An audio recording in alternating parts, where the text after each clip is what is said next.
Welcome to 99 TV legal. నేను లక్ష్మి. అద్దె ఇళ్లలో నివసించే లక్షలాది మందికి ఇది ఒక పెద్ద ఊరట కలిగించే వార్తగా చెప్పొచ్చు. ముఖ్యంగా నగరాలలో ఉద్యోగాలు, వ్యాపారాలు లేదంటే చదువుల కోసం వలస వెళ్లి అద్దెళ్లలో నివసించే వారికి కొత్త అద్దె నియమాలు కొంత భరోసా ఇస్తాయని నిపుణులు భావిస్తున్నారు. ఇటీవల అద్దె ఇళ్లకు సంబంధించిన కొన్ని ముఖ్యమైన నియమాలు అమల్లోకి వచ్చాయి. ఈ మార్పులు ప్రధానంగా అద్దెదారులు, ఇంటి యజమానుల మధ్య ఉండే సంబంధాన్ని మరింత పారదర్శకంగా, న్యాయపరంగా మార్చడమే లక్ష్యంగా తీసుకొచ్చినవిగా చెప్పుకోవాలి. ఇటీవల సంవత్సరాలలో పెద్ద నగరాలలో అద్దె ఇళ్లకు భారీ డిమాండ్ పెరిగింది. ఉద్యోగాల కోసం ఇతర ప్రాంతాల నుండి వచ్చే యువత, ఐటీ ఉద్యోగులు, విద్యార్థులు, చిన్న కుటుంబాలు ఇలా అనేక వర్గాల ప్రజలు అద్దె ఇళ్ల మీదే ఆధారపడుతున్నారు. ముఖ్యంగా హైదరాబాద్ వంటి మహానగరంలో అద్దె ఇళ్ల మార్కెట్ చాలా వేగంగా విస్తరించిపోయింది. ఈ నేపథ్యంలో అద్దెదారులు, ఇంటి యజమానుల మధ్య తరచుగా కొన్ని సమస్యలు కూడా తలెత్తుతున్నాయి. ఉదాహరణకు అధిక సెక్యూరిటీ డిపాజిట్లు వసూలు చేయడం, ముందస్తు సమాచారం లేకుండా అద్దె పెంచేయడం, బలవంతంగా ఇల్లు ఖాళీ చేయించేందుకు ప్రయత్నించడం వంటి సమస్యలు గతంలో చాలా సార్లు మనం విన్నాం.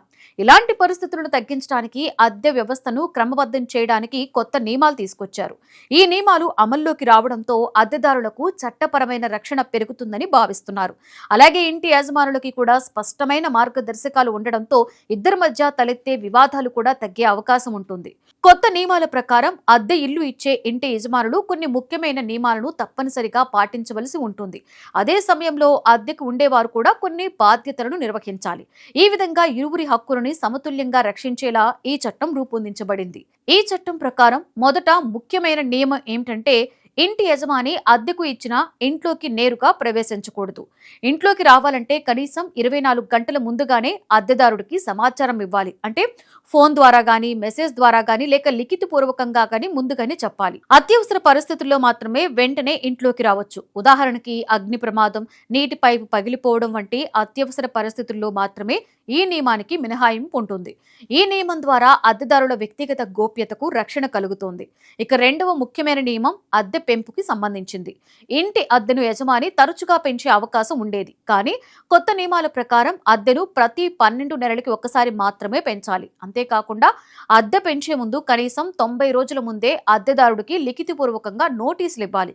ఈ విధంగా అద్దె పెంపు గురించి ముందుగానే తెలిసి అద్దెదారుడు తన ఆర్థిక పరిస్థితిని అనుసరించి నిర్ణయం తీసుకునే అవకాశం ఉంటుంది.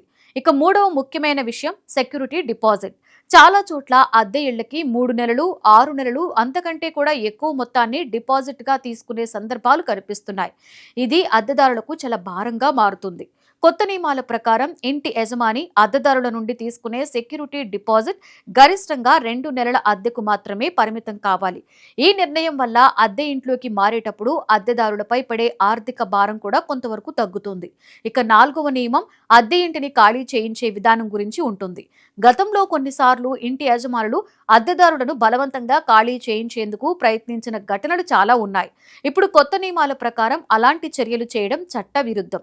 అద్దెదారుడు ఒప్పందాన్ని ఉల్లంఘించినప్పుడు లేదా అద్దె చెల్లించకపోతే మాత్రమే చట్టపరమైన విధానం ద్వారా ఇంటిని ఖాళీ చేయించాలి. అంటే కోర్టు లేదా సంబంధిత అద్దె అధికారుల ద్వారా మాత్రమే ఈ ప్రక్రియ జరగాలి. ఇక ఐదవ ముఖ్యమైన నియమం రెంట్ అగ్రిమెంట్ గురించి. అద్దె ఒప్పందం సంతకం చేసిన తరువాత అది కేవలం పేపర్ మీద ఉండకుండా అధికారికంగా నమోదు చేయాలి. కొత్త నియమాల ప్రకారం అద్దె ఒప్పందాన్ని సంతకం చేసిన 60 రోజుల్లోపు డిజిటల్ స్టాంప్ ద్వారా అధికారికంగా రిజిస్టర్ చేయించాలి. ఇలా చేయడం వల్ల ఆ ఒప్పందానికి చట్టపరమైన విలువ ఉంటుంది. భవిష్యత్తులో ఏవైనా వివాదాలు తలెత్తితే ఈ రిజిస్ట్రేషన్ ఆధారంగా సమస్యను పరిష్కరించడం సులభమవుతుంది. ఇక ఆరవ ఇంటి నియమం మరమ్మతులకు సంబంధించింది. అద్దె ఇంట్లో కొన్ని చిన్న పెద్ద సమస్యలు రావడం అనేది సహజమే. ఉదాహరణకు పైపులు లీక్ అవ్వడం, ఎలక్ట్రిక్ సమస్యలు రావడం, గోడలు పగలడం వంటి సమస్యలు వస్తుంటాయి. కొత్త నియమాల ప్రకారం ఈ రకమైన అవసరమైన మరమ్మతులను ఇంటి యజమాని 30 రోజుల్లోపు పూర్తి చేయాలి. ఒకవేళ యజమాని ఆ పని చేయకపోతే అద్దెదారుడు స్వయంగా మరమ్మతులు చేయించుకుని ఆ ఖర్చును తన అద్దె నుంచి తగ్గించుకునే హక్కు ఉంటుంది. ఇక ఏడవ ముఖ్యమైన నియమం వేధింపులకి సంబంధించింది. అద్దెదారులను ఇబ్బంది పెట్టడం లేదా బెదిరించడం చట్టపరంగా శిక్షార్హమైన చర్యగా పరిగణించబడుతుంది.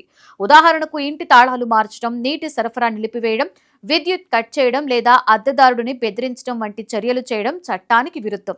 అలాంటి చర్యలు చేసిన ఇంటి యజమానిపై చట్టపరమైన చర్యలు తీసుకునే అవకాశం ఉంటుంది. అవసరమైతే జరిమానాలు కూడా విధించవచ్చు. ఈ కొత్త నియమాలను తీసుకురావడానికి ప్రధాన కారణం నగరాలలో పెరుగుతున్న అద్దె ఇళ్ల మార్కెట్ను క్రమబద్ధం చేయడం. ముఖ్యంగా హైదరాబాద్ నగరంలో హైటెక్ సిటీ, గచ్చిబౌలి, మాదాపూర్, కుకట్పల్లి, మియాపూర్ వంటి ప్రాంతాలలో ఐటీ కంపెనీలు పెరగడంతో అద్దె ఇళ్లకు భారీగా డిమాండ్ ఏర్పడుతుంది. ఉద్యోగాల కోసం దేశంలోని వివిధ ప్రాంతాల నుండి వేలాది మంది ఇక్కడికి వస్తుంటారు. అందువల్ల అద్దె వ్యవస్థను స్పష్టమైన నియమాల ద్వారా నిర్వహించడం అవసరమైనది. ఈ నియమాలు అమల్లోకి రావడం వల్ల ఇంటి యజమానులు, అద్దెదారుల మధ్య విశ్వాసం పెరుగుతుందని నిపుణులు భావిస్తున్నారు. అద్దె ఒప్పందాలు స్పష్టంగా ఉండడంతో అనవసరపు వివాదాలు తగ్గుతాయి. అద్దె పెంపు, సెక్యూరిటీ డిపాజిట్, మరమ్మతులు వంటి విషయాలలో స్పష్టత ఉండడం వల్ల ఇరువురికి కూడా న్యాయం జరిగే అవకాశం ఉంటుంది. మొత్తంగా చూస్తే ఈ కొత్త అద్దె నియమాలు నగరాలలో నివసించే అద్దెదారులకు ఒక రక్షణ కవచంలా పనిచేస్తాయని చెప్పుకోవచ్చు. అదే సమయంలో ఇంటి యాజమానులకి కూడా స్పష్టమైన చట్టపరమైన మార్గదర్శకాలు అందిస్తాయి.